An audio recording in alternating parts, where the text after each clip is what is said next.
Welcome to another episode of Living a Full Life. I am Dr. Enrico Dolcecore, and this week we're going to be reviewing an in-depth description of subluxation. We talked about this last week's podcast. If you missed it, don't worry. We're going to go through it again today. If you did listen to it, it's from all the questions that came from it. People were like, listen, I knew this was important, but I didn't know the context of how important subluxations can be in our overall health and how the impact it can have on our central nervous system. They never really connected the dots. We've always looked at misalignments of the spine as being out or vertebra sliding out of place, causing pain. And they do. But the context of it, it comes from a bigger theory that has evolved over 140 years now, that subluxations can interfere with the central nervous system's afferent and efferent pathways. And that's what we're going to dive into today on our topic of subluxation. In the chiropractic theory, it's believed that the central concept is that the body's overall health and ability to heal itself is closely linked to the state of the nervous system. Chiropractors focus on the spine, which encases and protects the spinal cord, a critical component of the nervous system. And according to this theory, misalignments in the spine, known as subluxations, can disrupt the normal functioning of the nervous system, leading to various health issues and decrease in the body's ability to fend off diseases. So we need to understand what these subluxations are. What are they? How do we treat them? How do we prevent them? Of course, prevention is the best medicine, right? And it's defined as partial misalignments or even dislocation, partial dislocations of the vertebra in the spine. These subluxations can avert pressure on nerves that branch from the spinal cord, potentially causing interference with the signals that travel between the brain and the rest of the body.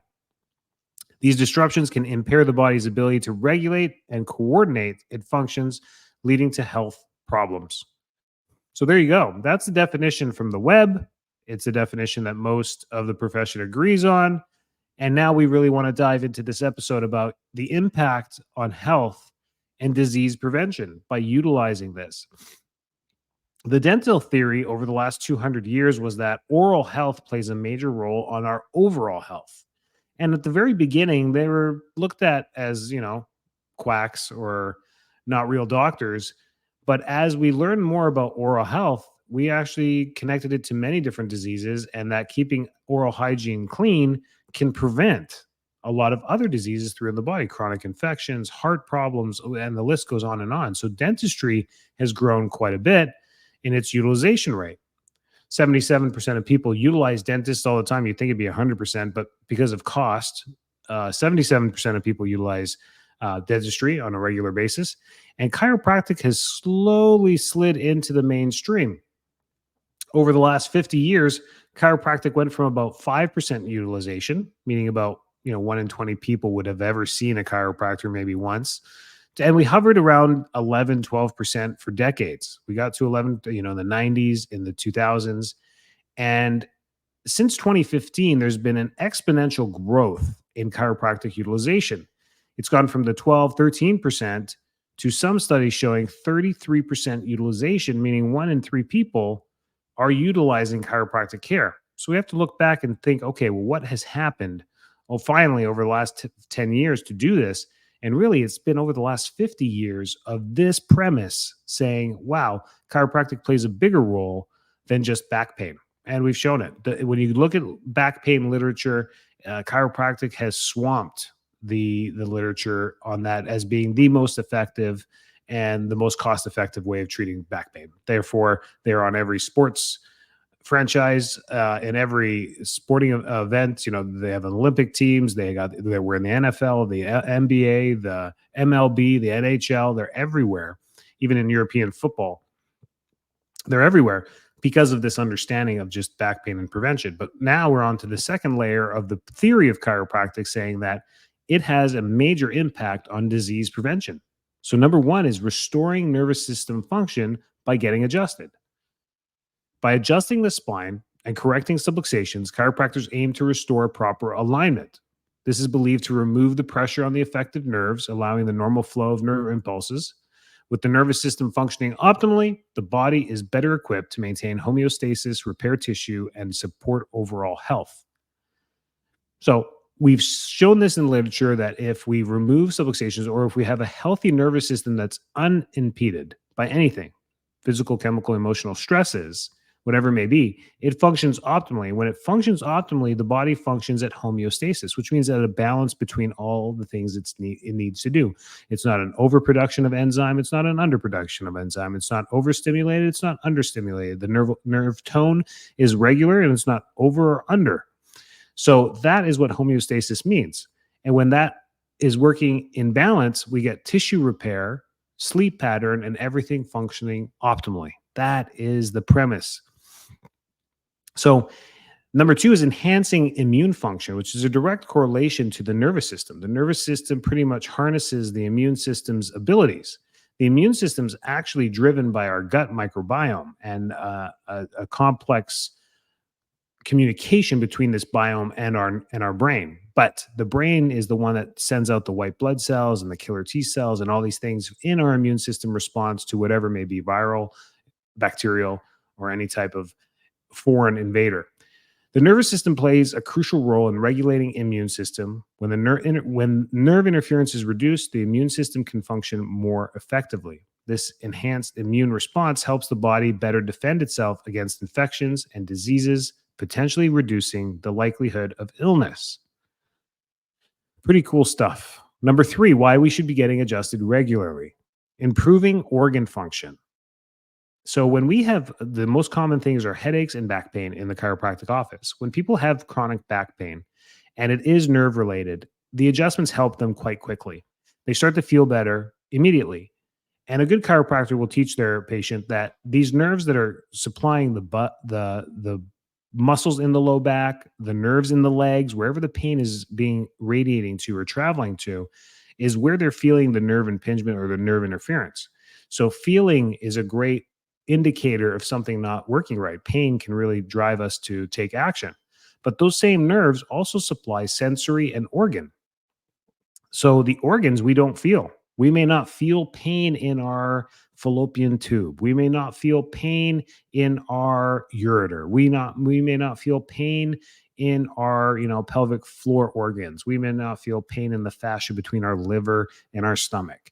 We may not feel pain there because of the sensory nerves not being robust like it is in our skin and our derma. So the same nerves supply those organs as well. So just because we have back pain and sciatica, we may also have a poor functioning intestinal portion not working well, wherever that branch of nerves goes to. So there's a bigger scope to our nervous system that is not just a one-way highway. It has multiple highways supplying multiple things. The L5 nerve root supplies a lot of things. The L3 nerve root supplies a lot of things. The C1 nerve root supplies many, many things. So by getting the pain under control and getting the nerves functioning better for reducing pain, they also get an improvement in their organ function. We see this all the time. We see cholesterol going down, blood sugars being normalized, enzyme production going up, inflammatory markers going down, literal organ pain getting better. Some people think they have a kidney infection or a gallbladder attack and they get adjusted and they feel better. It's because it wasn't actually a gallbladder. Number four is promoting self-healing. One of the foundational beliefs in chiropractic care is that the body has an innate ability to heal itself. Subluxations are seen as obstacles to the self-healing process. By removing these obstacles through spinal adjustments, chiropractors believe that they can facilitate the body's natural healing mechanisms, leading to recovery from ailments and enhanced resilience against future issues. Yes, we do. And that is why chiropractic care is a lifelong thing. Just like your dental care, your optometry care, chiropractic care is an ongoing thing. Chiropractic care actually has a better overall outcome with consistent utilization over time. Those people are healthier, they function better, and long-term studies have shown this rather than acute care. Acute care means something that has just happened, that has just hurt. Maybe it's low back pain, or maybe it's a disc injury, or maybe it's sciatica. There's multiple things we can do for that. We can rest. We can go to a physical therapist. We can go to a chiropractor. We can go to an acupuncturist. We can go to a massage therapist. We can do heat therapy. We can do cold therapy. We can do cold laser therapy. There's many effective tools to help with acute pain that are all just as effective. And within a week or two, you'll have the same outcomes as going to a chiropractor. Where the research is heavily favored in chiropractic is the long-term utilization.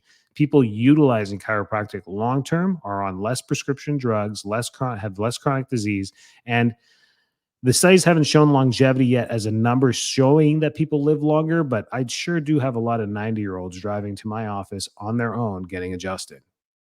My medical partners do not have 90-year-olds driving to their office taking care of themselves.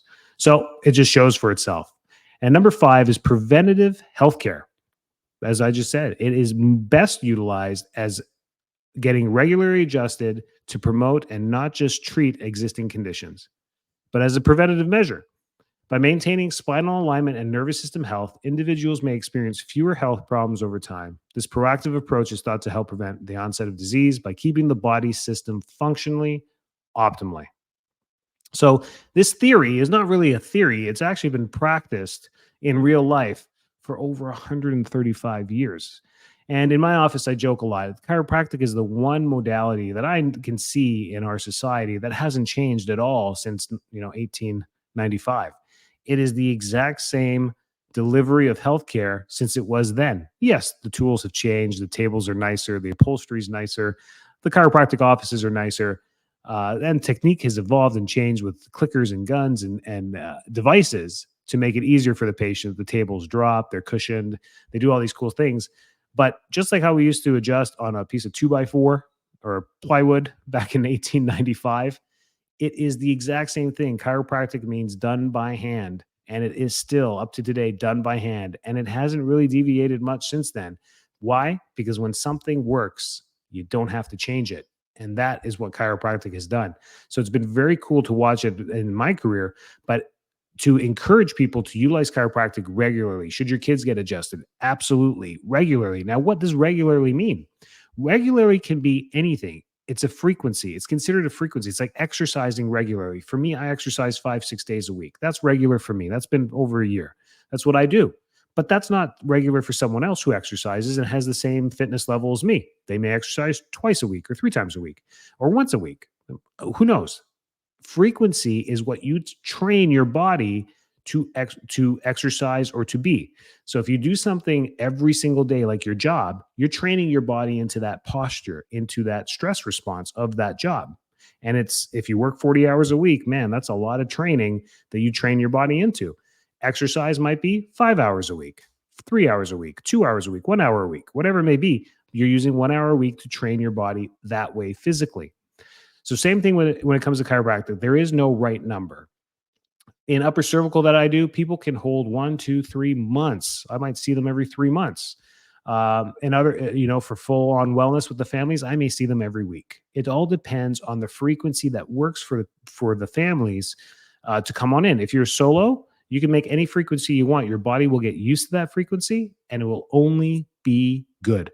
The rule is keep that frequency consistent. So if you choose twice a month, stay twice a month for the rest of your life. That's how it's going to be. And I think the big role that chiropractors play in longevity and total long lifetime healthcare is that you get to talk to your chiropractor weekly or every 2 weeks or every month. You don't get this in any other healthcare out there. There's no one that's wanting to talk to you every month, but we do. We love talking to you every week. We absolutely love it. And that's different. And we're doctors. So yes, you get to tell us about those things. And there's patient confidentiality. You can tell us about those things. And it's our job to decipher and guide you in the right direction. If there is a medical condition or something that we need, we have to refer you to the right people. And that's the beauty of it. That's what healthcare is all about. And sometimes with our networks, we can get you in for imaging right away. We can get you out to an ultrasound right away. We can get you into our network providers right away. We can get you into an MD, a neurologist, orthopedist because of our connections that we built in the community. So having a chiropractor part of your healthcare team is, I think, one of those smartest things you can do. Share this episode with somebody who needs to hear this. I know you've thought of somebody. That's why I did it. Share it. Maybe it inspires them a little bit to look into chiropractic. And these days with the internet and Google reviews and WebMD and all these things, you can research chiropractors local to you with great reviews. That's the one to go to. If you're in the Tampa area, we're here for you. But anywhere else, do a little bit of research, find someone with great reviews, give them a call and experience what chiropractic can do for you. It will literally change your life. That's what we do. We change lives every single day. And if you have questions, keep them coming. This is how you inspire me to do these. Have a great week. Stay well, stay healthy, and take care.